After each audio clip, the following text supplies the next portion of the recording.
ஓம் சாந்தி. 5/6/2024 காலை முரளி. ஓம் சாந்தி. பாப்தாதா மதுபன்.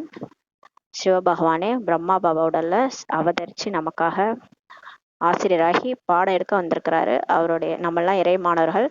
அவருடைய கமல வாய் மூலமாக இந்த ஞான முறையை நம்ம கேட்கலாம். இனிமையான குழந்தைகளை, நீங்கள் இப்போதே ஈஸ்வரிய குழந்தையும் வருங்காலத்தில் ராஜகுமாரனாக ஆகக்கூடியவர்கள் சொல்லி பாபா சொல்றாரு. இப்போ நம்மலாம் ஈஸ்வரனுக்கே குழந்தையா இருக்கிறோம்.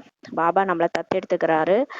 வருங்காலத்துல ராஜகுமாரனா ஆக போறவங்கன்னு சொல்லி பாபா சொல்றாரு. நீங்கள் எந்த ஒரு பொருள் மீது ஆசை வைக்க கூடாது. அதனால நம்ம ராஜாவோட குழந்தை ராஜகுமாரன்னா எப்படி இருப்பாங்க?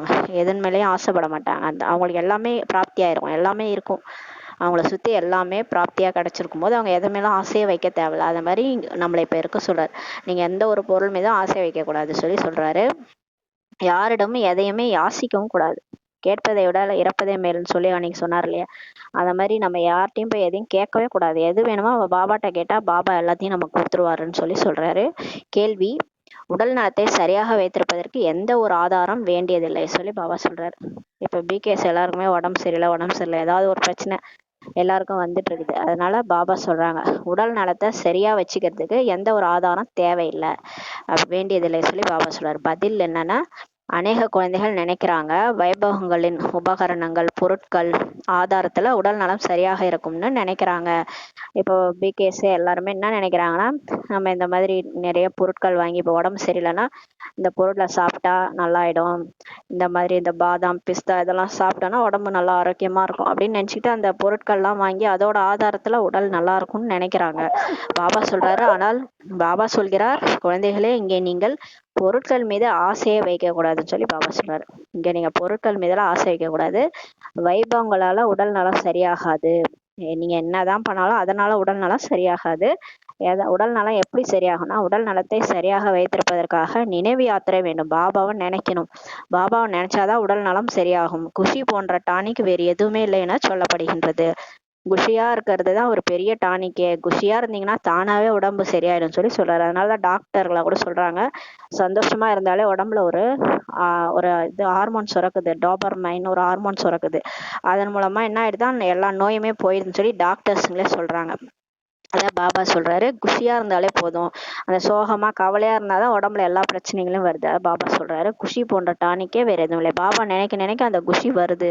நீங்கள் குஷியாக இருங்கள் சொல்லி பாபா சொல்றாரு. எப்பவுமே போதையில் நஷாவில் இருங்கள் சொல்லி சொல்றாரு. நான் வருங்கால எஜமானனா ஆக போறேன், பாபாவே என்னை தேர்ந்தெடுத்திருக்காரு அப்படின்ட்டு பாபா நினைச்சு குஷியா இருங்கன்னு சொல்லி சொல்றாரு. யஞ சேவைக்காக ததிச்சு முனையரை போல எலும்பு தேய சேவை செய்தால் உடல் நலம் சரியாகிவிடும் சொல்லி சொல்றாரு. இப்போ பாபா ஒரு உத்தர ஞான யஜ்ஞத்தை படைச்சிருக்காரு. அதுல நிறைய பிகே சரண்டர் ஆயிருக்காங்க. நம்மளும் போயிட்டு வீட்டுல இருந்தே சரண்டர் ஆயிருக்காங்க. சில பேர் சென்டர்ல போயிருக்கிறாங்க. நம்மளும் போய் என்ன பண்ணோம், எங்க சேவை செய்யணும்.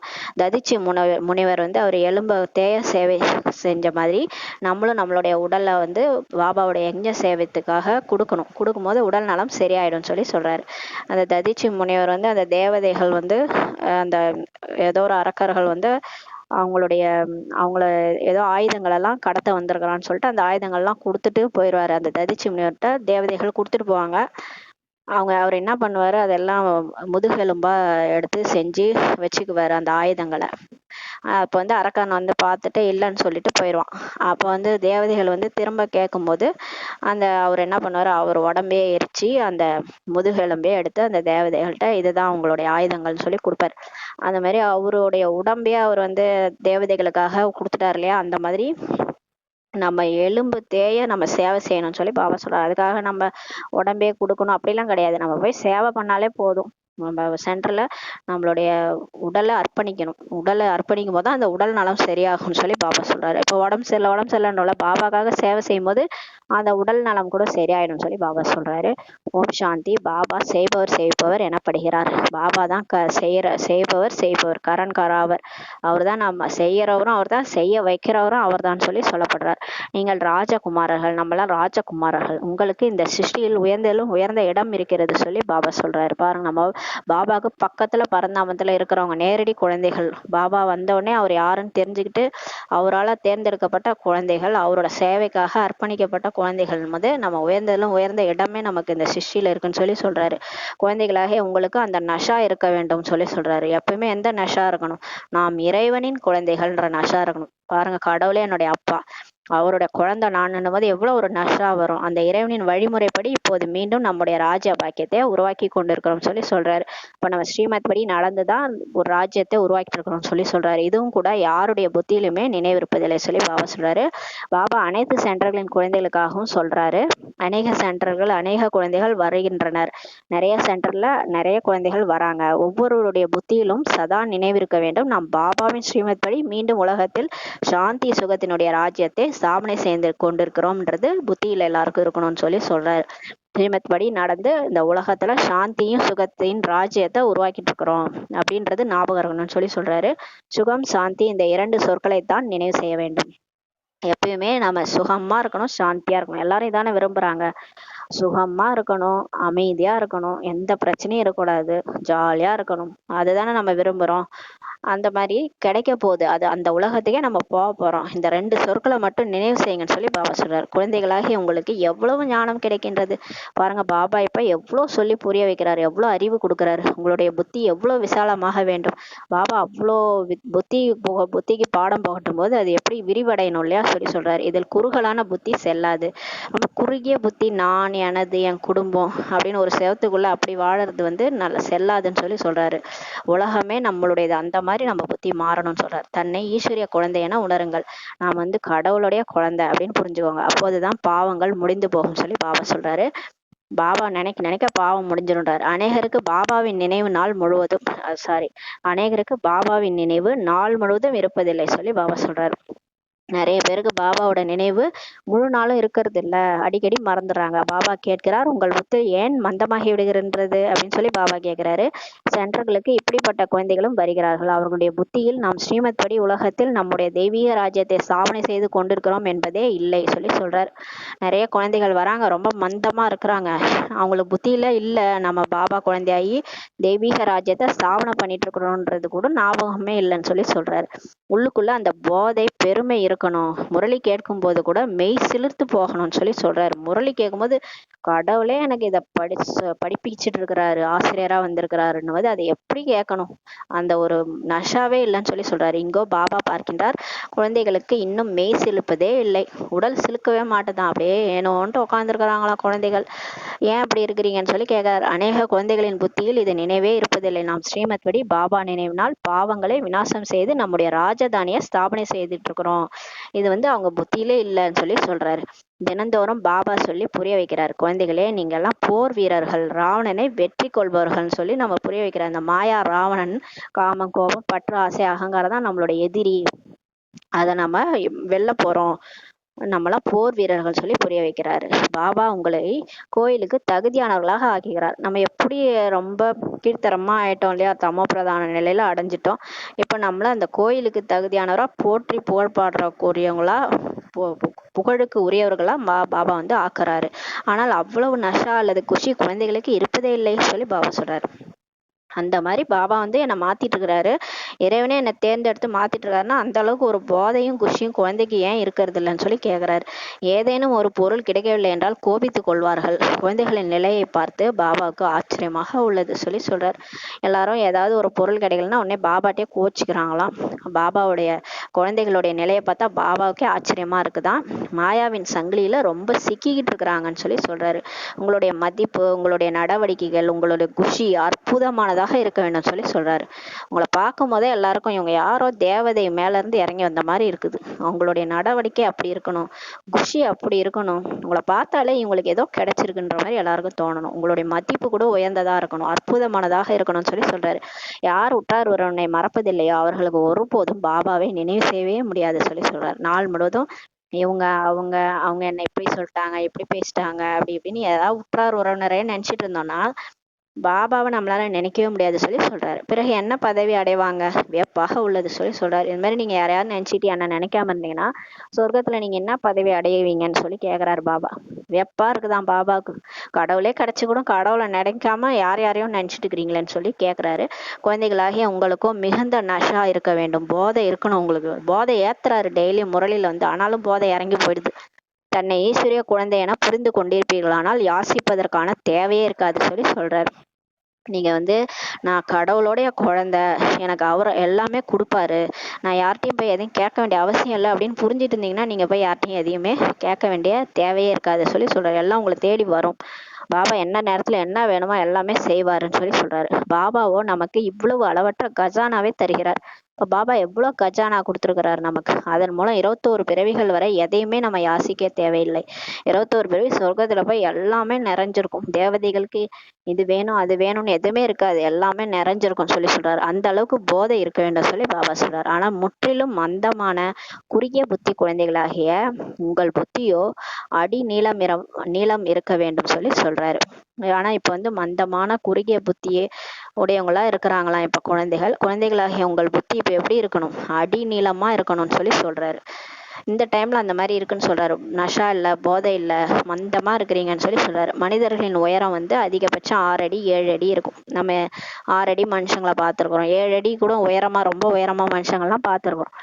பாபா குழந்தைகளை எவ்வளவு உற்சாகத்தில் கொண்டு வருகின்றார். நீங்கள் ஈஸ்வரிய குழந்தைகள். உலகின் மனிதர்களோ எதையுமே புரிந்து கொள்ளவில்லை. பாபா நம்மளை ஊக்கம் வச்சு அதெல்லாம் கொண்டு வராரு. பாருங்க, நீங்களாம் கடவுளுடைய குழந்தைகள், என்னுடைய குழந்தைகள். உலகத்துல மனுஷங்க எதுவுமே புரிஞ்சுக்கல, ஆனா உங்களுக்கு எல்லாமே புரியும் இல்லையா. அவர்களுக்கு நீங்கள் சொல்லி புரிய வைக்கிறீர்கள். நீங்கள் இதை மட்டும் புரிந்து கொள்ளுங்கள். அதாவது நாம் தந்தையின் முன்னால் அமர்ந்துள்ளோம்.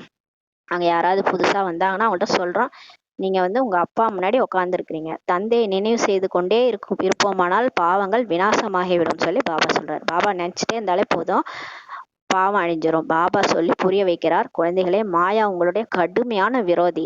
உங்களுக்கு இருப்பது போன்ற இத்தகைய விரோதி மற்றவர்களுக்கு கிடையாது. நம்ம இவ்வளவு நாள் மாயா கூட தான் வாழ்ந்துட்டு இருந்தோம் 63 ஜென்மமா. அப்பெல்லாம் நமக்கு அப்பயும் மாயா நமக்கு கஷ்டம் தான் கொடுத்துருக்கோம், ஆனா நமக்கு தெரியாது அது மாயானே. ஆனா இப்ப பாபா வந்து இது மாயான்னு சொல்லி புரிய வச்ச பிறகு இப்ப அது நமக்கு கடுமையான விரோதி ஆயிடுச்சு இல்லையா. இவ்வளவு நாள் நீ என் கஸ்டமரா இருந்தா ஈஸ்வரன் வந்தோடனே ஈஸ்வரனோட போயிருவியான்ட்டு அது நமக்கு விரோதி ஆயிடுச்சுன்னு சொல்லி சொல்றாரு பாபா. உங்களுடைய கடுமையான விரோதி, உங்களுக்கு இருப்பது போல இத்தகைய விரோதி யாருக்குமே கிடையாது சொல்லி சொல்றாரு. மனிதர்களோ இதை அறிந்து கொள்ளவே இல்லை, துச்ச புத்தியுடனே இருக்கின்றனர். இப்ப மனிதர்களுக்கு இந்த காமம், கோபம், பற்று, ஆசை, அகங்காரம்ன்றது நம்மளோட விரோதின்னு தெரியாம இருக்கிறாங்க, துச்ச புத்தியோட இருக்கிறாங்கன்னு சொல்லி சொல்றாரு. பாபா தினந்தோறும் குழந்தைகளாகிய உங்களுக்கு சொல்லி கொண்டே இருக்கிறார். நீங்கள் இறைவனுடைய குழந்தைகள், பாபாவை நினைவு செய்யுங்கள், மற்றவர்களை உங்களைப் போல ஆக்கி கொண்டே இருங்கள் சொல்லி பாபா சொல்றாரு. இப்ப நீங்க புரிஞ்சுட்டீங்க இல்லையா, கடவுள் வந்துட்டாரு, கடவுள் தான் நம்மளை செலக்ட் பண்ணி கருவியாக்கி இந்த வேலையெல்லாம் செஞ்சுட்டு இருக்கிறாரு. அப்ப நீங்க கடவுளை நினைங்க, மத்தவங்களையும் உங்களை மாதிரி ஆக்கிட்டே போங்கன்னு சொல்லி சொல்றாரு. நீங்கள் இதையும் அனைவருக்கும் சொல்லி புரிய வைக்க முடியும். பகவானும் உண்மையான ராஜா இல்லையா. ஆகா, நாம் அவருடைய குழந்தைகள், பிரபுவினுடைய குழந்தைகள் ஆகின்றோம். ராஜாவுடைய குழந்தைகளா நம்ம ஆகிறோம் இல்லையா. இதை கூட உங்களால சொல்லி புரிய வைக்க முடியும்னு சொல்லி சொல்றாரு. குழந்தைகளாகிய நீங்கள் போகும்போதும் வரும்போதும் புத்தியில இதையே நினைவு வைக்க வேண்டும். சேவையில ததீச்சி முனைவரை போல எலும்புகளை தர வேண்டும் சொல்லி பாபா சொல்றாரு. இங்க எலும்புகளை தருவது என்றால் என்ன, இங்க எலும்புனா அப்படியே நம்ம எலும்பு போய் கொடுக்கறது அப்படி கிடையாது. இன்னும் அளவற்ற சுக வைபவங்கள், பொருட்கள் அல்லவா வேண்டும் என்கிறார்கள். உடல் நலம் இந்த பொருட்களினால் சரியாகி விடாது சொல்லி சொல்றாரு. பாருங்க, நிறைய இன்னும் சாப்பிட்றதுக்கு ஏதாவது கொடுங்க உடம்ப சரி பண்ணணும்ட்டு நினைக்கிறாங்க. ஆனா அதெல்லாம் சாப்பிட்டெல்லாம் உடல் நலம் சரியாகாது. உடல் நலம் எதனால சரியாகும், உடல் நலத்திற்காக வேண்டியது நினைவு யாத்திரையாகும். கடவுளை நினைக்கணும், அதுதான் உடல் நலம். நாள் முழுவதும் பாபா நினைச்சாலே உடம்பு வந்து ஆரோக்கியமா ஆயிரும். நேத்து சொன்னார் இல்லையா, பாபா நினைச்சாலே ஆரோக்கியம் செல்வம் ரெண்டுமே வந்துரும் சொல்லி சொல்லியிருக்கிறாரு. அப்ப உடல் நலத்திற்காக வேண்டியதே நினைவு யாத்திரையாகும் சொல்லி பாபா சொல்றாரு. அந்த குஷி இருக்கணும், போதை இருக்கணும் சொல்லி சொல்றாரு. அட நாமோ கல்பமாக மாயாவிடம் தோல்வியுற்றே வந்தோம், இப்போது மாயாவின் மீது வெற்றி பெறுகின்றோம் சொல்லி பாபா சொல்றாரு.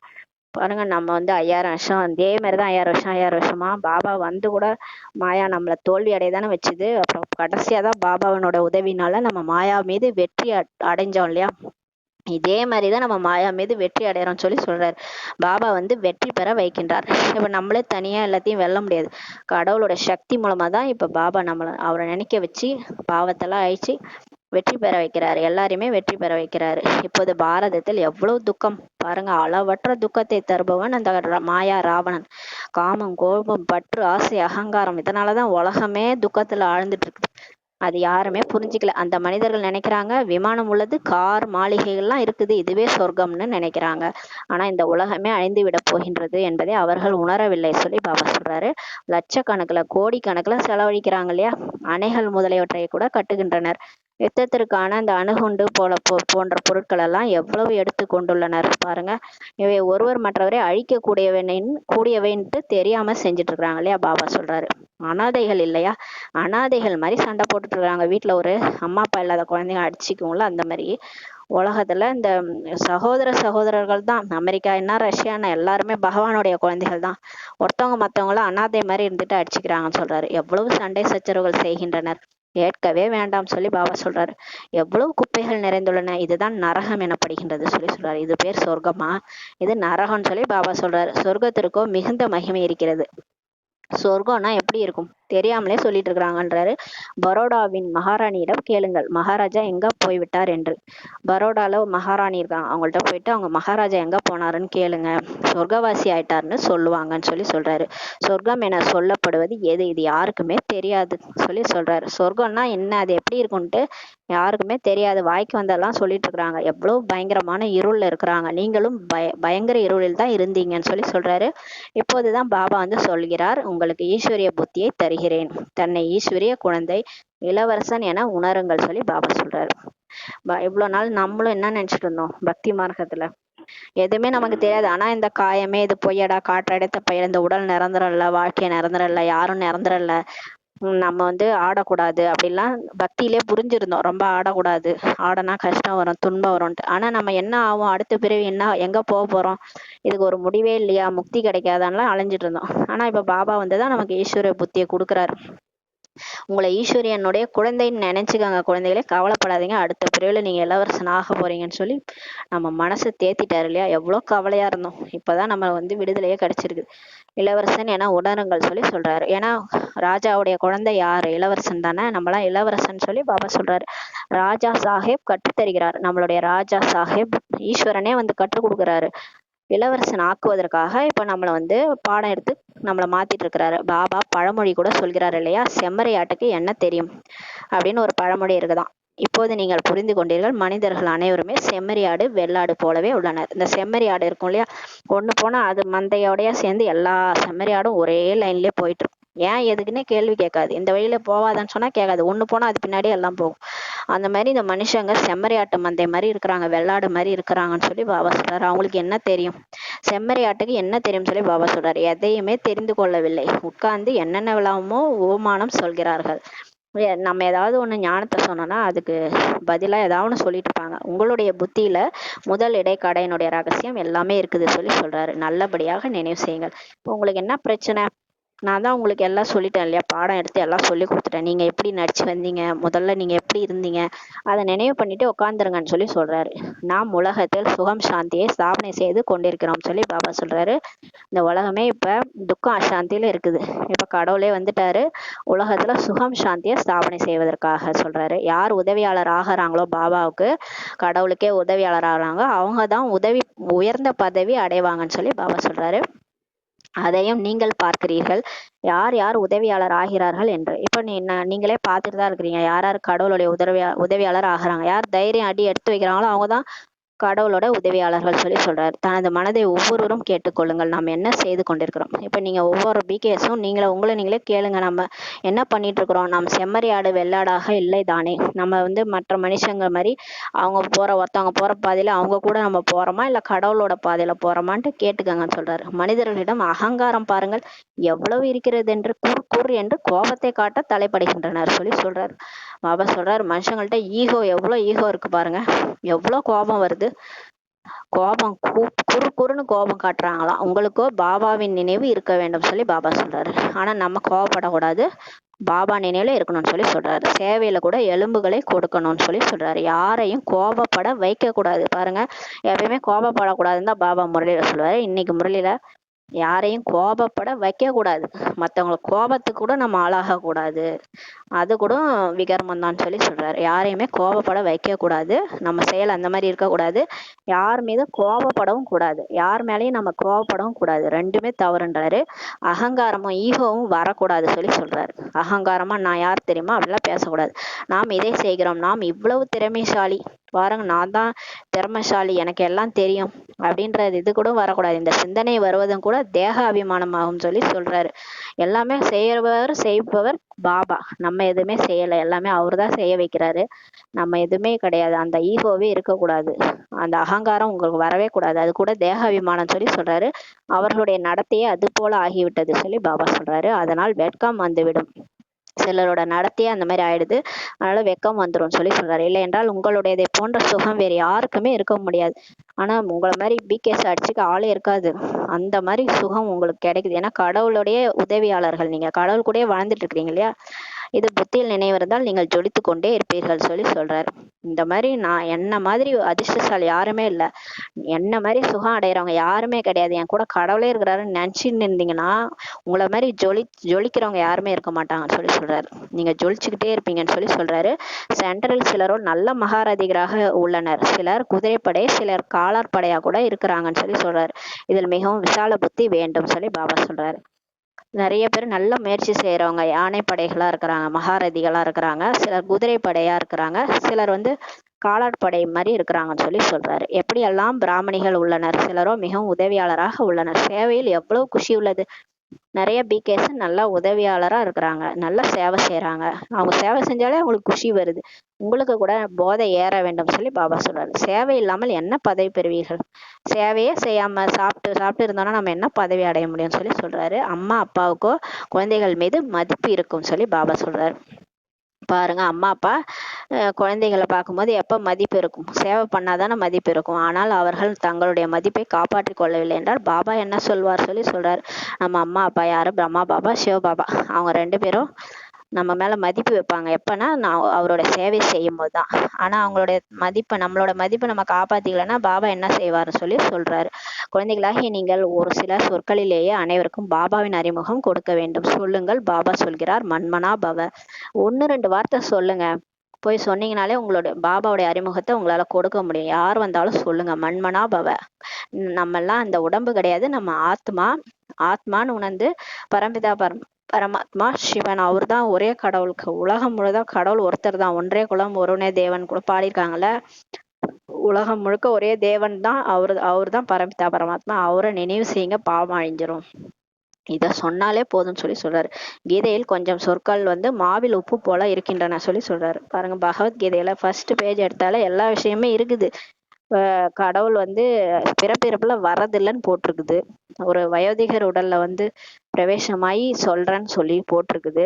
என்னை நானே அறிமுகம் கொடுத்தாதான் உங்களால புரிஞ்சிக்க முடியும். என்னை சரியா அறிஞ்சிக்கிறவங்க தான் எல்லாமே தெரிஞ்சுக்குவாங்க, என்ன அறிஞ்சுக்குவாங்க அப்படின்றதும் போட்டிருக்குது. ஆனா எல்லா இடத்துலயும் கிருஷ்ண பரமாத்மான்னு போட்டிருக்குது.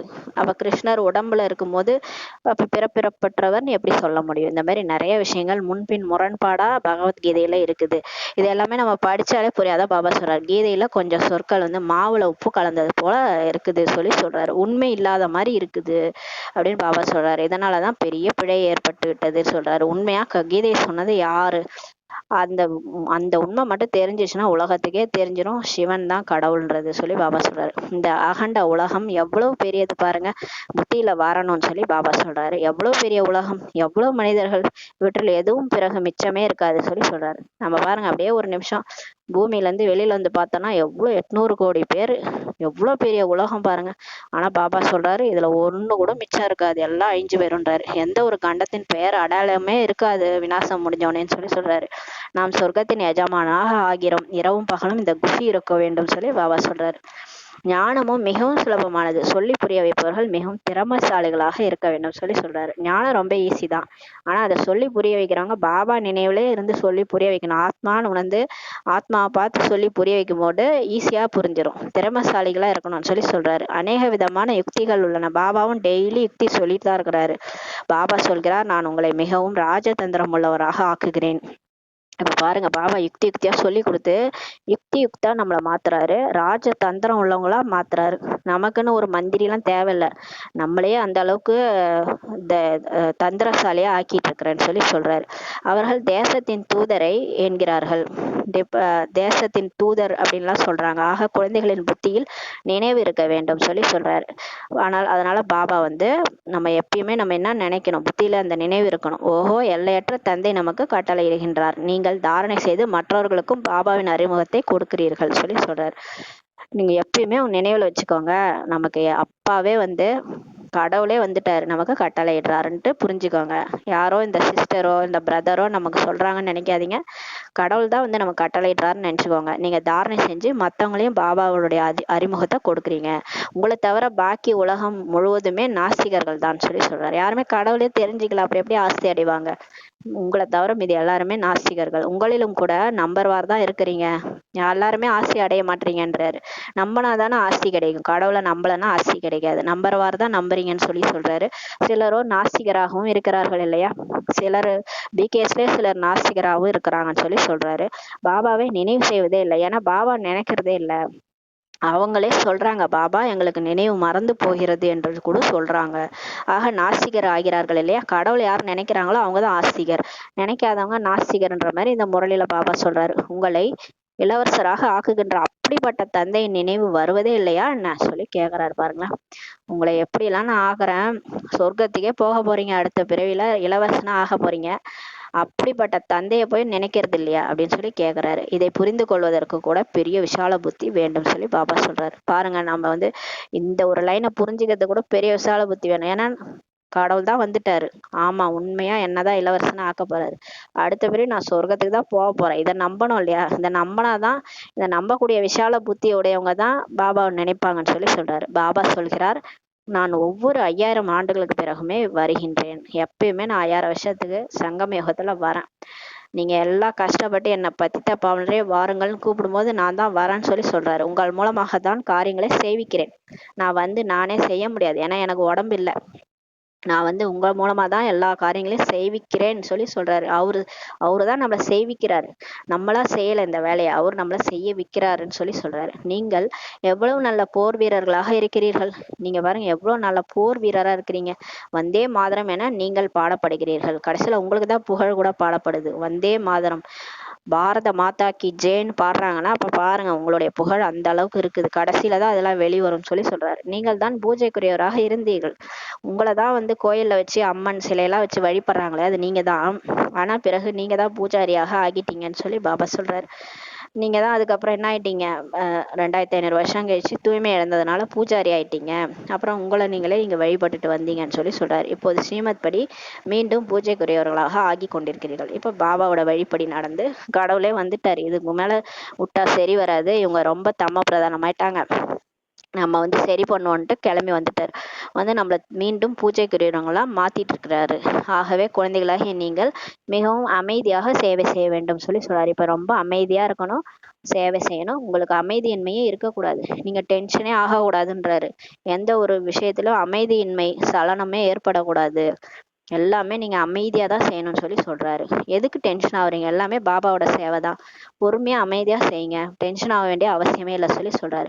யாருடைய ஒவ்வொரு நாடி நரம்பிலும் பூதங்கள் நிறைந்துள்ளனவோ அவர்கள் என்ன பதவி பெறுவார்கள் சொல்லி சொல்றாரு. பாருங்களேன், தேக அபிமானம், எப்போ பார்த்தாலும் தேக அபிமானம், ஒரே கோபம், காமம், கோபம், பற்று, ஆசை, அகங்காரம் நாடி நரம்புல நிறைஞ்சிருச்சுன்னா என்ன பதவி பெறுவீங்கன்னு சொல்லி கேக்குறாரு. அவங்களாம் என்ன பதவி பெற முடியும், அங்க சொர்க்கத்துக்கு போயிட்டு அப்ப வெட்டியானதான் ஆகணும்னு சொல்லி சொல்றாரு. பேராசையும் கூட பெரிய பூதமாகும். பாருங்க, பேராசைப்படுறது கூட பெரிய பூதம். நமக்கு தேவையானது என்னவோ அது மட்டும் பாபா கொடுப்பாரு, அதையும் மீறி ஆசைப்பட்டோம்னா அதுக்கு பேர் பேராசை. அந்த பேராசை கூட பெரிய பூதம்னு சொல்லி சொல்றாரு. பாபா அனைத்தையுமே பார்த்து கொண்டுதான் இருக்கிறார். மேல பாபா எல்லாத்தையும் பார்த்துட்டு இருக்கிறார். அவருக்கு ஒரு நாடகம், இதெல்லாம் சினிமா மாதிரி, நம்மளாம் நடிகர்கள், அவர் மேல அப்படி காட்சியாளரா பார்த்துட்டு இருக்கிறாரு, நம்மள சாட்சியாகி பார்த்துட்டு இருக்கிறாரு. நம்மளாம் போய் சினிமா பாக்குறோம்ல, அந்த மாதிரி அவர் மேல நம்மள பார்த்துட்டு இருக்கிறாரு. ஒவ்வொருவருடைய நடத்தையும் எப்படி இருக்கிறதுன்னு சொல்லி பாபா பார்த்துட்டு இருக்கிறாரு. பாபா எவ்வளவு நஷாவை ஏற்றுகிறார், பாபா நமக்கு எவ்வளவு போதை ஏத்துறாரு பாருங்களேன். யாராவது சேவை செய்யாமல் வெறுமனே உண்பதும் அருந்துவதுமாக இருக்கிறார்கள் என்றால் பிறகு 21 பிறவிகள் சேவை செய்ய வேண்டியிருக்கும். நேத்தும் இதேதான் சொன்னாரு. நம்ம பாபா பாபா குழந்தையாயிட்டு சேவை செய்யாம வெறுமனே சாப்பிட்டுட்டு தூங்கிட்டு குடிச்சிட்டு இருந்தோம்னா அப்புறம் 21 பிறவிக்கு போய் அங்க போய் நம்ம சொர்க்கத்துல வேலைக்காரனா தான் ஆகணும், தாசன் தாசிகளா ஆவார்கள் இல்லையா சொல்லி கேட்கிறாரு. கடைசியில் அனைவருக்குமே காட்சிகள் ஏற்படும் சொல்லி சொல்றாரு. நம்ம என்ன ஆக போறோம்னு நமக்கே காட்சி கிடைக்குமா, நம்ம எந்த பதவி அடைய போறோம்னு சொல்லிட்டு. அது மாதிரி பாபா சொல்றாரு, பாபாவின் மனதிலோ சேவாதாரிகள் தான் இடம் பிடிப்பார்கள். நேத்தும் இதே தான் சொன்னாரு இல்லையா. யார் நல்ல சேவை செய்யறாங்களோ அவங்கள ரொம்ப பிடிக்கும், ஆனா மற்ற எல்லா குழந்தைகளையும் பிடிக்கும், ஆனா சேவை பண்றவங்கள ரொம்ப பிடிக்கும்னு சொல்லியிருக்காரு. உங்களுடைய சேவையோ இதுதான், யாரையாவது அமரலோகவாசியாக ஆக்க வேண்டும். பாருங்க, நீங்க செய்ய வேண்டியது, நீங்க ரோட்ல நடந்து போனா கூட எதிரில் ஒருத்தவங்க வராங்க, உங்களுக்கு டச் ஆகுது, பாபா வந்து சொல்லுன்றாருன்னா உடனே போயிட்டு சொல்லுங்க. நம்ம எல்லாம் வந்து ஆத்மாக்கள் இந்த உடம்புல இருந்து நடிக்கிறோம், பரம்பிதா பரமாத்மாவை நினைச்சா நம்ம சொர்க்கலோக பதவியை அடைய முடியும் சொன்னீங்கன்னா அவங்கள அமரலோகவாசி ஆக்கிடலாம்னு சொல்லி பாபா சொல்றாரு. பாபா தைரியமும் அதிகமாகவே தருகின்றார், தாரணை செய்யுங்கள் சொல்லி சொல்றாரு. தைரியன்ற ஒரு அடி எடுத்து வைங்க குழந்தாய், 1000 அடி பாபா எடுத்து வச்சு நமக்கு உதவி செய்ய வருவார். அதனால அதிகமா தைரியம் கொடுக்குறாரு பாபா. அதனால தாரணை செய்யுங்கன்னு சொல்லி சொல்றாரு. தேக அபிமானிகளுக்கு தாரணையே ஆகாது. யார் தேக உணர்வுல இருக்கிறாங்களோ, அசிங்கப்படுறாங்களோ, ஐயோ இதை போய் சொன்னா யாரோ ஏதாவது திட்டுவாங்களோ, அப்படிலாம் தேக உணர்வுல இருக்கிறவங்களுக்கு அந்த தாரணையே ஆகாது சொல்லி சொல்றாரு. நீங்கள் அறிவீர்கள், பாபாவை நினைவு செய்து நாம் வேஷ்யாலயத்திலிருந்து சிவாலயத்திற்கு இப்போது செல்கின்றோம், ஆகவே அது போல ஆகியும் காட்ட வேண்டும் சொல்லி சொல்றாரு. அப்ப வேசியாலயத்துல இருக்கிற மாதிரியே நம்ம இருந்தோம்னா அப்ப இங்கேதான் கிடப்போம் இல்லையா. சிவாலயத்துக்கு போற தகுதியானவங்களா நம்ம மாறணும், அப்ப தேவதை மாதிரி இங்கேயே ஆகணும்னு சொல்லி பாபா சொல்றாரு. பாபா கடிதங்களில் எழுதுகிறார், செல்லமான ஆன்மீக ஈஸ்வரிய குழந்தைகளே, இப்போது ஸ்ரீமத் படி நடந்து மகாரதியாக ஆவீர்களானால் அரச குமார்களாக நிச்சயமாக ஆவீர்கள் சொல்லி பாபா சொல்றாரு. செல்ல குழந்தைகளே, நீங்க ஸ்ரீமத் படி நடந்தீங்கன்னா கண்டிப்பா என்ன ஆயிடுவீங்க, அரசகுமாரா ஆவீங்க, மகாரதியா இங்க ஆகுங்கன்னு சொல்லி சொல்றாரு. உங்களது நோக்கம் குறிக்கோளே இதுதான். ஒரே ஒரு உண்மையான பாபா உங்களுக்கு அனைத்து விஷயங்களையும் நல்லபடியாக புரிய வைத்துக் கொண்டிருக்கின்றார் சொல்லி சொல்றாரு. சேவை செய்து மற்றவர்களுக்கு நன்மையும் செய்து கொண்டே இருங்கள் சொல்லி சொல்றாரு.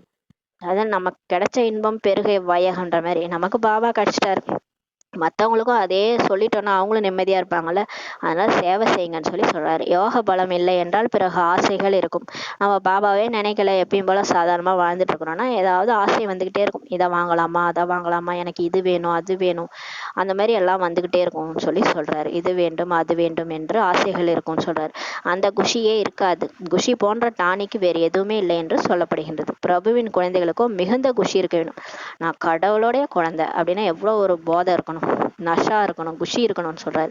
அது இல்லை என்றால் அநேக விதமான விஷயங்கள் வருகின்றன, அது மறந்தே போச்சு. நாள் முழுதும் பாபாவுடைய குழந்தைன்னே மறந்து போயிட்டோம்னா அப்ப ஏதாவது மாயா விஷயங்களை கொண்டு வந்துகிட்டு தான் இருக்கும்னு சொல்லி சொல்றாரு. ஆனா பாபா உலகத்திற்கு ராஜ பதவியை கொடுத்து கொண்டிருக்கின்றார், வேற என்னதான் வேண்டும் சொல்லி சொல்றாரு. இன்னும் அது வேணும் இது வேணும்ன்றீங்களே, உங்களை ராஜ பதவியே உங்களுக்கு கொடுக்குறேன், வேற என்னதான் உங்களுக்கு வேணும்னு சொல்லி பாபா கேட்கிறாரு. ஒவ்வொருவரும் தங்கள் மனதை கேட்டுக்கொள்ள வேண்டும், நாம் இவ்வளவு இனிய பாபாவுக்கு என்ன சேவை செய்கின்றோம் சொல்லி கேட்கிறாரு பாருங்களா. உங்க மனசாட்சியே கேளுங்க, இவ்வளவு இனிமையான பாபா சொர்க்கத்தையே பரிசா கொண்டு வந்திருக்கிறாரு, அவருக்கு நாம என்ன சேவை செய்யறோம்னு சொல்லி கேளுங்கன்றார். பாபா சொல்கிறார், அனைவருக்கும் செய்து கொடுத்து கொண்டே செல்லுங்கள், பிரபு வந்திருக்கிறார் என்று போய் எல்லாருக்கும் சொல்லுங்க. பாபா வந்துட்டாரு, இறைவன் வந்துட்டாரு, நீங்க தேடின இறைவன் வந்துட்டாரு. நீங்க கோயில் கோயிலா போயிட்டு போயிட்டு அவர்கிட்ட பேசிட்டு இருக்கிறீங்களே, ஒரு தலை பட்சமா கடவுளை தேடிட்டு அவர்கிட்ட பேசிருக்கீங்களே, இப்ப அவரே வந்துட்டாரு, அவரும் வந்து நம்ம கூட பேசுறாரு, வாங்கன்னு சொல்லி கூப்பிடுங்கன்னு சொல்லி சொல்றாரு. உண்மையிலேயே நீங்கள் அனைவருமே சகோதரர்கள், நாம் அனைவருமே சகோதரர்களுக்கு உதவி செய்ய வேண்டும் என்று சொல்லவும் செய்கிறார்கள். பாருங்க, நம்ம எல்லாருமே உலகத்துல இருக்கிறவங்க எல்லாருமே நம்ம யார் பிரதர்ஸ் தான், யூனிவர்சல் பிரதர்ஹுட் சொல்றாங்க இல்லையா. இந்தியா சைனா சகோதரர்கள், உதவி செய்யணும்னு கூட சொல்றாங்க இல்லையா. இந்த சிந்தனையில் சகோதரர் என்று சொல்லி விடுகிறார்கள். ஆனா எந்த சிந்தனையில அவங்க சொல்றாங்களோ தெரியாது. ஆனா நம்ம உண்மையிலே எல்லாரும் யாரு, இங்கோ பாபா சொல்கிறார், நீங்கள் ஒரு தந்தையினுடைய குழந்தைகள், அதனாலதான் சகோதரர்கள்னு சொல்லி பாபா சொல்றாரு. ஒரு அப்பாவினுடைய குழந்தைகளை என்ன சொல்லுவோம் இல்லையா, எல்லாருமே பிரதர் சிஸ்டர்ஸ் தானே சொல்லுவோம். இங்க வந்து ஒரு தந்தை நிராகார் பரமிதா பரமாத்மாவுடைய குழந்தைகள் ஆத்மாக்கள்னும் போது எல்லாருமே சகோதரர்கள் சொல்லி சொல்றாரு. பாபா சொர்க்கத்தை ஸ்தாபனை செய்கிறவர், குழந்தைகள் மூலமாக சொர்க்கத்தை படைக்கிறார். கடவுள் ஹெவனை படைச்சாருன்ட்டு எல்லா குரான்ல இருக்குது, பைபிள்ல இருக்குது. பரமிதா பரமாத்மா இது ஹெவனை ஸ்தாபனை செய்தாருன்னு சொல்லிட்டு. ஆனா அவர் பண்றாரு தான், ஆனா அவர் என்ன உருவாக்கிட்டு போறாரு, நம்ம மூலமா தான் படைக்கிறாரு, குழந்தைகள் மூலமாக சொர்க்கத்தை உருவாக்குறாரு. சொர்க்கத்துக்கு போனோம்னா ராஜா ராணி பிரஜைகள் வேலைக்காரன் வேலைக்காரி எல்லாரும் வேணும் இல்லையா. இப்ப அந்த ஸ்தாபனையே இப்ப பண்ணிட்டு இருக்கிறான்னு சொல்லி சொல்றாரு. அவர் தான் படைக்கிறாரு. படைத்தல், காத்தல், அழித்தல் மூன்றுமே அவர் தான் செய்யறாரு இல்லையா. செய்பவர் அவரு. ஆனா வேற யார் மூலமா செய்யறாரு? குழந்தைகள் மூலமா செய்யறாரு. பிரம்மா மூலமாக படைப்பு, பிரம்மா மற்றும் பிகேஎஸ் பிராமணர்கள் மூலமா படைக்கிறாரு. விஷ்ணு வந்து அதுக்கப்புறம் 5000 வருஷம் பாலனை செய்யறாரு. 5000 வருஷத்துக்கு நம்மளே தான் இந்த உலகத்துல என்ன பண்றோம், ஆத்மாக்கள் தான் பாலனை செய்யறோம், வாழறோம். அந்த 2500 வருஷம் சொர்க்கத்துல இருக்கிறோம், மீதி 2500 வருஷம் நரகத்துல வாழறோம். அதுக்கப்புறம் கடைசியா விநாசம் ஆகிறது சங்கரர் மூலமா. சங்கரரும் அது அழித்தல் காரியம் தான், அதுவும் வந்து குழந்தைகள் மூலமா தான் செய்யறாரு. அவங்களே தான் ஆத்மாக்களே என்ன பண்ணிடுறாங்க, ரொம்ப கோபத்துல அணுகுண்டை போட்டு அவங்களே அழிச்சுக்கிறாங்க. அப்ப விநாச காரியம் கடவுள் வந்து குழந்தைகள் மூலமா தான் செய்யறாரு. எல்லாமே குழந்தைகள் மூலம் தான் கடவுள் செய்யறார். சேவைக்கான யுக்திகளோ அநேகம் சொல்லி புரிய வைக்கிறார். இப்ப பாபா சேவைக்கான யுக்தியை நிறைய சொல்லி புரிய வைக்கிறார். இப்படி சொல்லி புரிய வைங்க, உற்றார் உறவினருக்கு கூட நீங்க தான் சொல்லி புரிய வைக்க வேண்டும் சொல்லி பாபா சொல்றாரு. பாருங்கள், வெளிநாட்டில் உள்ள குழந்தைகளுக்கு கூட சேவை செய்து கொண்டிருக்கிறார்கள். நாளுக்கு நாள் மக்கள் ஆபத்துக்களை பார்த்து, விநாசத்தை பார்த்து புரிந்து கொள்வார்கள். இதற்கு முன்பாக ஆசையை அடைந்து கொள்வோம் என்று சொல்லி சொல்றாரு.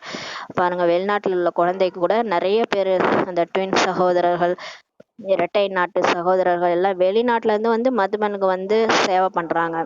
போய் திரும்ப வெளிநாட்டுல போய் அவங்க இடத்துல கூட சேவை சென்டர் திறந்து சேவை பண்றாங்க. நாளுக்கு நாள் மக்கள் என்ன இந்த விநாசத்தை பார்த்து புரிஞ்சுக்குவாங்க. கண்டிப்பா எல்லாம் அழிய போகுது, அதுக்கு முன்னாடி நம்ம ஆசை எடுத்துக்கலான்ட்டு வருவாங்கன்னு சொல்லி சொல்றாரு. குழந்தைகள் தங்களுடைய உற்றார் உறவினர்களையும் கூட விழுப்படைய செய்து கொண்டிருக்கிறார்கள். இப்ப நிறைய பிகேஸ் வந்து தன்னுடைய வீட்டுல இருக்கிறவங்களுக்கே சொல்லி கொடுத்து எல்லாரையும் மாத்திட்டு இருக்கிறாங்கன்னு சொல்லி சொல்றாரு. 3வது கண்ணை விழிப்படைய வைக்கிறாங்கன்னு சொல்லி சொல்றாரு. பவித்திரமாகவும் இருக்கிறார்கள், தூய்மையாகவும் இருக்கிறாங்க. மற்றபடி நிரந்தரமாக சகோதரன் என்ற மனநிலை இருப்பதுதான் கஷ்டம்னு சொல்லி பாபா சொல்றாரு. தூய்மையா தான் இருக்கிறோம், ஆனா நம்ம ஆத்மான்ட்டு பாக்குறது இல்ல. அந்த மாதிரி மனோநிலை ஒன்றும் வரல, ஆத்மா அபிமானி நிலை வரலன்னு சொல்லி பாபா சொல்றாரு.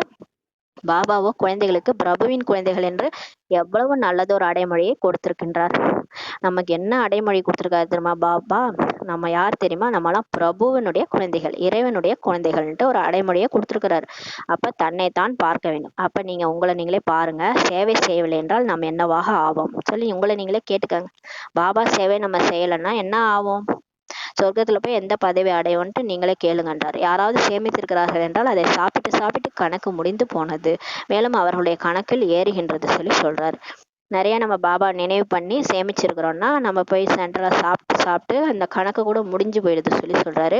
மேலும் அவங்களுடைய கணக்கு இன்னும் ஏறுது சொல்லி சொல்றாரு.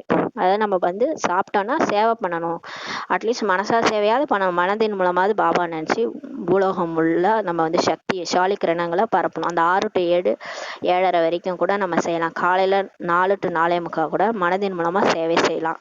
இல்ல கருணா சேவை சென்டர்ல போய் செய்யலாம். நம்ம பாபா நினைக்கிறதே ஒரு சேவை தான். அதை செஞ்சா கூட நம்ம வந்து பாபா வந்து நமக்கு ஆசீர்வாதம் கொடுத்துட்டே இருப்பாரு. சேவை செய்பவர்களுக்கு ஒருபோதும் இந்த நினைவே வரக்கூடாது, நாம் எவ்வளவு கொடுத்தோம், அதன் மூலம் அனைவருக்கும் பாலனை நடைபெறுகின்றது என்று. சில பேர் சேவை செய்யறன்ட்டு காசுலாம் கொடுப்பாங்க, சென்டருக்கு வந்து காசுலாம் கொடுப்பாங்க. அவங்களுக்கு அந்த மாதிரி நினைவு வரக்கூடாது. நான் இவ்வளோ பாபாக்காக கொடுத்துருக்குறேன், அதன் மூலமா தான் எல்லாருக்குமே பாலனை நடைபெறுதுன்னு சொல்லி நினைக்க கூட கூடாது சொல்லி சொல்றாரு. அதனால் உதவி செய்பவர்களுக்கு அந்த உபசாரமும் செய்யப்படுகின்றது சொல்லி சொல்றாரு. அப்ப உதவி செஞ்சே வேஸ்ட் இல்லை, நம்ம அந்த மாதிரி நினைக்க கூடாதுன்னு சொல்லி சொல்றாரு. அவர் உணவளிப்பவர் என்பதை புரிய வைக்க வேண்டும் சொல்லி பாபா சொல்றாரு. இது எல்லாமே கடவுள் தான் நமக்கு கொடுக்குறாரு. ஆன்மீக குழந்தைகள் உங்களுக்கு உணவளிக்கின்றனர், நீங்கள் அவர்களுக்கு சேவை செய்கிறீர்கள், இது பெரிய கணக்காகும் சொல்லி பாபா சொல்றாரு. பாருங்க, நம்ம ஆன்மீக குழந்தைகள் நம்ம கொண்டு போய் பாபா கொடுக்குறோம், அதன் மூலமா தான் சாப்பாடு அங்க போக் செஞ்சு கொடுக்குறாங்க.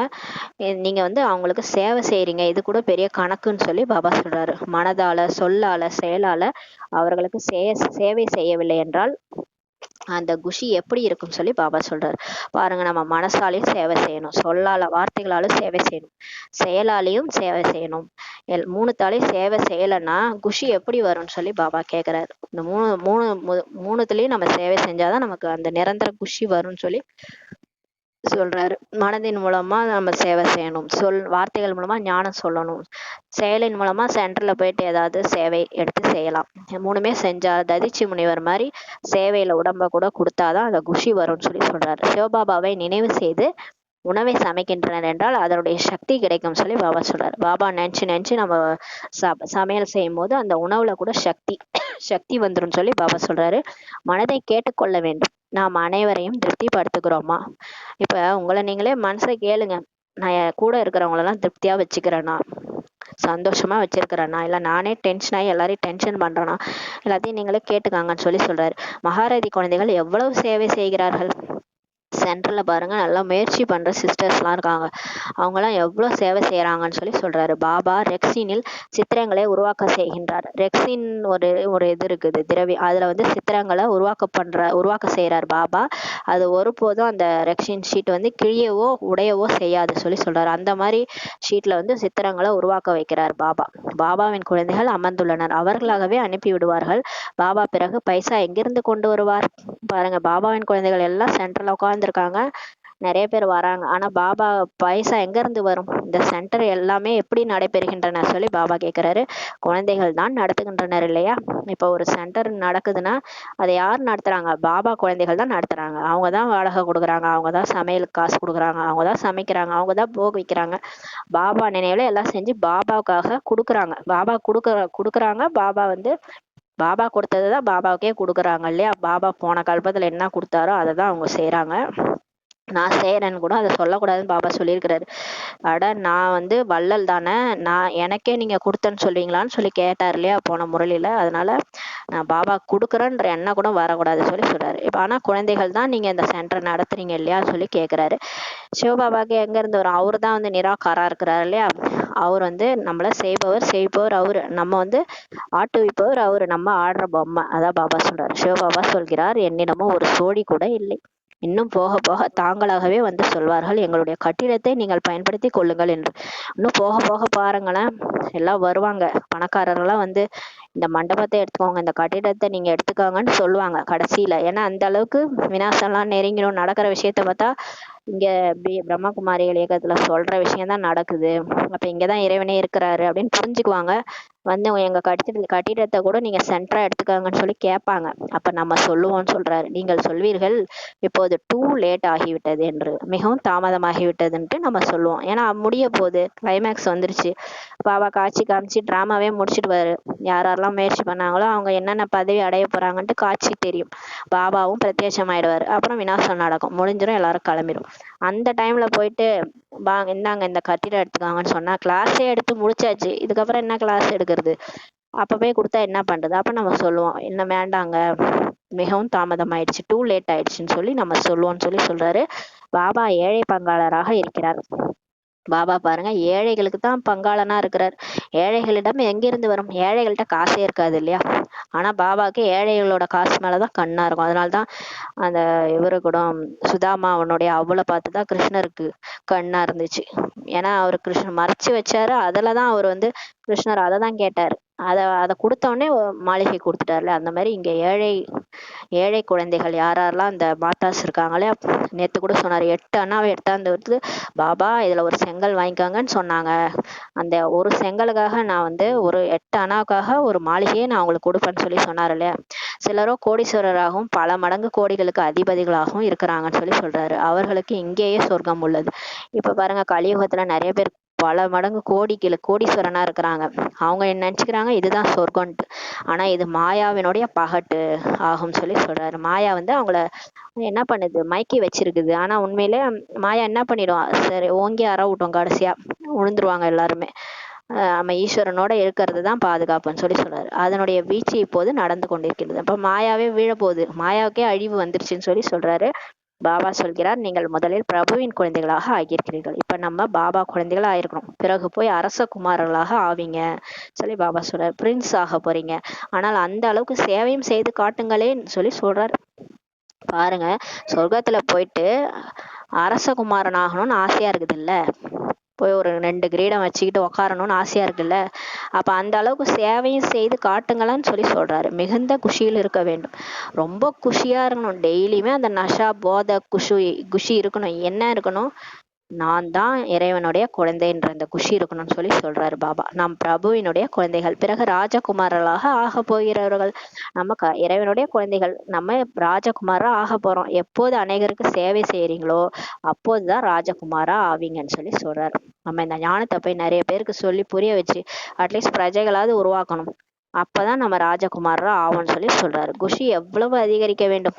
பாருங்க, நாள் முழுதும் அந்த குஷி இருக்கணும். நான் யாருடைய குழந்தை, கடவுளுடைய குழந்தைன்னு சொல்லி குஷி அதிகரிக்கணும்னு சொல்லி சொல்றாரு. நல்லது. இனிமேலும் இனிமையான வெகு காலம் கழித்து காணாமல் கண்டெடுக்கப்பட்ட செல்ல குழந்தைகளுக்கு தாய் தந்தையாகிய பாப் தாதாவின் அன்பு நினைவுகளும் காலை வணக்கம். ஆன்மீக குழந்தைகளுக்கு ஆன்மீக தாய் தந்தையின் நமஸ்தே. நாம் ஆன்மீக குழந்தைகள் ஆன்மீக தாய் தந்தைக்கு நமஸ்தே. தாரணைக்கான முக்கிய சாரம். ஃபர்ஸ்ட் பாயிண்ட், யாரையும் ஒருபொழுதும் கோபப்படுத்தவும் கூடாது, தானும் கோபப்படக்கூடாதுன்னு சொல்லிட்டாரு. தன்னுடைய திறமையின் அல்லது சேவை செய்வதன் அகங்காரத்தை கூட காட்டக்கூடாது. எனக்கு தான் திறமை இருக்கு, என்னாலதான் சேவை செய்ய முடியும், அந்த ஈகோ கூட வரக்கூடாது. ஏன்னா செய்பவர் பாபா, நம்ம ஒரு கருவிதான். அதனால அந்த அகங்காரமே உங்களுக்கு எங்க இருந்து வந்தது? தேக அபிமானம் அதுன்னு சொல்றாரு. எப்படி பாபா குழந்தைகளுக்கு மதிப்பு தருகிறாரோ அது போல தன்னுடைய மதிப்பை தானே காத்து கொள்ள வேண்டும் சொல்றாரு. பாபா எல்லாரையும் மதிக்கிறாரு இல்லையா? அந்த கடைசி குழந்தையா இருந்தா கூட அது எனக்கு எனக்கு குழந்தைதான் அப்படின்ட்டு எல்லாரையும் மதிக்கிறாரு இல்ல. எல்லார்ட்டையும் விசேஷத்தன்மை இருக்குன்னு சொல்லி எல்லாரையும் மதிக்கிறாரு. அது மாதிரி நம்மளும் எல்லாரையும் மதிக்கணும், அப்பதான் நமக்கு மதிப்பு கொடுப்பாங்கன்னு சொல்றாரு. இரண்டாவது பாயிண்ட், யோகா பலத்தின் மூலம் தன்னுடைய அனைத்து ஆசைகளையும் முடித்து விட வேண்டும். பாபா நினைச்சு ஒரு பாபா தான், வேற எதுவுமே எனக்கு தேவையில்லை. அந்த மாதிரி நம்ம ஆசையெல்லாம் முடிச்சணும். இங்க இந்த பூலோகத்துல எந்த ஆசையும் வைக்க கூடாது. ஏன்னா இது காணல் நீருக்கு சமமானது. இன்றைக்கு இருக்கும், நாளைக்கு போயிடும். எதை ஆசைப்பட்டாலும் என்ன, அது கொஞ்ச நாளைக்கு தான், உடனே மறுநாள் வேற ஒரு ஆசை, இப்படியே பேராசையா முளைச்சிட்டு தான் நம்ம இந்த உலகத்துல 63 பிறவிகளா இங்கேயே நம்ம மாட்டிக்கிட்டு இருக்கிறோம். அதான் பாபா சொல்றாரு, இப்ப போய் ஆசைப்படாதீங்க, என்னை நினைச்சு ஒரு பாபா மட்டும் நினைங்க. யோக பலத்தின் மூலமா எல்லா ஆசையும் முடிச்சிருங்கன்றாரு. சதா இதே குஷி நஷாவிலேயே இருக்கணும். நாம் இப்போது பிரபுவினுடைய குழந்தைகள். நான் யாருடைய குழந்தை? இறைவனுடைய குழந்தை. நாம் தான் பிறகு ராஜகுமாரர்களாக ஆக போகிறவர்கள். சதா சாந்தியில் இருந்து சேவை செய்ய வேண்டும், அமைதியா இருந்து சேவை செய்யணும். ஒவ்வொரு நாடி நரம்பிலும் நிறைந்துள்ள அந்த பூதங்களை வெளியேற்றி விட வேண்டும். இப்ப நம்ம நாடி நரம்பு ஃபுல்லா அந்த அஞ்சு தலை பூதம் தான் இருக்குது இல்லையா? அந்த பூதத்தெல்லாம் வெளியேற்றுங்கன்னு சொல்றாரு. அதை எப்படி வெளியேற்றணும்னா யோக பலம் மூலமா நாடி நரம்புல இருக்கிற பூதத்தை வெளியேற்றிட வேண்டும் சொல்லி பாபா சொல்றாங்க. வரதானம். பிராமண வாழ்க்கையில் பாபாவிடமிருந்து ஒளி கிரீடம் பெறக்கூடிய மகான் பாக்கியவான் ஆத்மா ஆகுக என்ற வரதானம் கொடுக்குறாங்க. இந்த பிராமண வாழ்க்கையில நம்ம எப்படி நடந்துக்கிறோமோ அதுக்கு தகுந்த மாதிரிதான் பாபா நமக்கு ஒளி கிரீடத்தையே கொடுக்க போறாரு. ஒளி கிரீடம்ன்றது தூய்மையின் கிரீடம். அந்த தூய்மையின் கிரீடம் பாபா கடைசியா நமக்கு கொடுப்பாரு. அந்த மாதிரி அந்த ஒளி கிரீடத்தை பெறக்கூடிய மகான் பாக்கியவான் ஆத்மா ஆகுகன்ற வரதானம் கொடுக்குறாரு. இந்த இயேசு, இந்த புத்தர், இவங்களுக்கெல்லாம் பின்னாடி ஒரு கிரீடம் இருக்கும், அது தூய்மை கிரீடம். அவங்க தூய்மையா இருக்கிறதுக்கு தான் அந்த கிரீடம். அதே கிரீடத்தை லட்சுமி நாராயணன் இந்த மாதிரி தேவதைகளுக்கு எல்லாருக்குமே பின்னாடி ஒரு ஒளி கிரீடம் இருக்கும். மற்றபடி லட்சுமி நாராயணனுக்கு ராஜ்ய கிரீடமும் இருக்கும். தலையில அவங்க ராஜான்றதுனால ராஜ்ய கிரீடமும் இருக்கும். மற்றபடி இந்த மத தலைவர்களுக்கெல்லாம் வெறும் ஒளி கிரீடம் மட்டும்தான் இருக்கும். தூய்மையினுடைய அடையாளம் அது. அந்த மாதிரி பாபாட்ட நம்ம அந்த பிராமண வாழ்க்கையில இப்ப அதை அடைய போறோம். அந்த மாதிரி அடையக்கூடிய மகான் பாக்கியவான் ஆத்மா ஆகுகன்ற வரதானம் கொடுக்குறாரு. சங்கமேக பிராமண வாழ்க்கையின் விசேஷத்தன்மையே தூய்மை, பவித்திரதா ஆகும். இப்ப நம்மளுடைய விசேஷத்தன்மையே தூய்மை தான், பவித்திரதா. உடல் மனம் எல்லாத்துலயும் தூய்மையா இருக்கணும். வெறும் உடம்பால மட்டும் தூய்மை கிடையாது, மனசாலையும் எந்த ஒரு ஆத்மாவுக்கும் அந்த தவறான எண்ணங்கள் நம்ம நம்ம மனசு மூலமா வரக்கூடாது. எல்லாருக்குமே சுபபாவனை, சுப ஆசை, அதுதான் முழுமையான தூய்மை, முழுமையான பவித்திரதா. பவித்திரதாவின் அடையாளமே ஒளி கிரீடம் சொல்லி பாபா சொல்றாரு. யாரு அந்த மாதிரி தூய்மையா இருக்கிறாங்களோ அவங்களுக்கு தான் ஒளி கிரீடம் சொல்லி சொல்றாரு. அது ஒவ்வொரு பிராமண ஆத்மாவுக்கும் பாபாவிடம் இருந்து தான் கிடைக்கிறது. இப்ப நம்ம எல்லாருக்குமே அது கிடைக்குதுன்னு சொல்றாரு. பாபா தான் கொடுக்குறாரு. பவித்திரதாவின் இந்த ஒளி கிரீடம் அந்த ரத்தினங்கள் பதித்த கிரீடத்தை விடவும் அதிசிரேஷ்டமானதாகும் சொல்லி சொல்றாரு. பாருங்களேன், அந்த ராஜாலாம் வச்சிருக்கிறாங்களே அந்த ரத்தினங்கள் பதித்த கிரீடம், அதை விட சிரேஷ்டமானது இந்த பவித்திரதாவின் தூய்மையின் இந்த ஒளி கிரீடம் சொல்லி சொல்றாரு. மகான் ஆத்மா, பரமாத்மா, பாக்கியவான் ஆத்மா, உயர்ந்தவரிலும் உயர்ந்த ஆத்மாவுக்கு தான் இந்த கிரீடம் அடையாளமாகும் சொல்லி சொல்றாரு. யாரு மகான் ஆத்மா, பரமாத்மா, பாக்கியவான் ஆத்மா, உயர்ந்ததிலும் உயர்ந்த ஆத்மா யாரோ அவங்களுக்கு தான் இது கிரீடம், இந்த அடையாளம் சொல்லி சொல்றாரு. பாப்தாதா ஒவ்வொரு குழந்தைக்கும் பிறவி எடுத்ததுல இருந்தே பவித்திர பவ என்ற வரதானத்தை கொடுத்துட்டாரு. யாரெல்லாம் பிகே ஆயிட்டாங்களோ, பிராமண குழந்தை ஆயிட்டாங்களோ, ஃபர்ஸ்டே பாபா அந்த வரதானத்தை கொடுத்துட்டாரு. தூய்மை ஆகுக, பவித்திர பவ அப்படின்ற வரதானம் கொடுத்துட்டாரு. அப்ப கண்டிப்பா நம்ம தூய்மை ஆகிதான் ஆகணும். அதனோட அடையாளம் தான் இந்த ஒளி கிரீடம் சொல்லி பாபா சொல்றாரு. ஸ்லோகன். உங்களது எல்லையற்ற வைராக்கிய உள்ளுணர்வு மூலம் இச்சைகளின் வசமாகி கவலையுற்று இருக்கும் ஆத்மாக்களின் கவலையை போக்குங்கள் சொல்லி பாபா சொல்றாரு. இப்ப நம்ம எல்லையற்ற வைராக்கிய உள்ளுணர்வு நமக்குள்ள வரணும். அதாவது நான் ஃபரிஸ்தாவாயிட்டேன், பழைய பிறவி முடிஞ்சு போச்சு, நான் பூமி பந்து மேல பறந்துட்டு இருக்கிறேன், எனக்கு இந்த உலகத்தின் எந்த ஒரு விஷயமும் ஈர்க்கப்படலை, நான் ஃபரிஸ்தா, எல்லாத்துல இருந்து விடுபட்டு இருக்கிறேன். பாபாட்ட இருந்து சக்தி வாங்கி யாரெல்லாம் கவலையில இருக்கிறாங்களோ, இச்சை வசமாகி ஆசை வசமாகி இருக்கிறாங்களோ, அவங்களுக்கு எல்லாம் கவலையை நான் போக்கிட்டு இருக்கிறேன்ட்டு சுகத்தினுடைய அதிர்வலைகளை வாங்கி நம்ம கொடுத்துட்டே இருக்கணும். அந்த எல்லையற்ற வைராகிய உள்ளுணர்வு யாருக்கு இருக்குதோ அவங்களாலதான் ஆசைகளுக்கு வசமாகி இருக்கும் கவலையுற்ற ஆத்மாக்களுடைய கவலைய போக்க முடியும். அந்த மாதிரி ஆகுங்கன்னு சொல்லி பாபா ஸ்லோகன் சொல்றாங்க. உங்களுடைய எல்லையற்ற வைராகிய உள்ளுணர்வு இருக்கு இல்லையா, அதுதான் யாரெல்லாம் ஆசை வசமாகி இருக்கிறாங்களோ அவங்க கவலையெல்லாம் போக்கும்னு சொல்லி பாபா சொல்றாங்க. ஓம் சாந்தி. நன்றி பாபா, நன்றி டிராமா, நன்றி பரிவாரம்.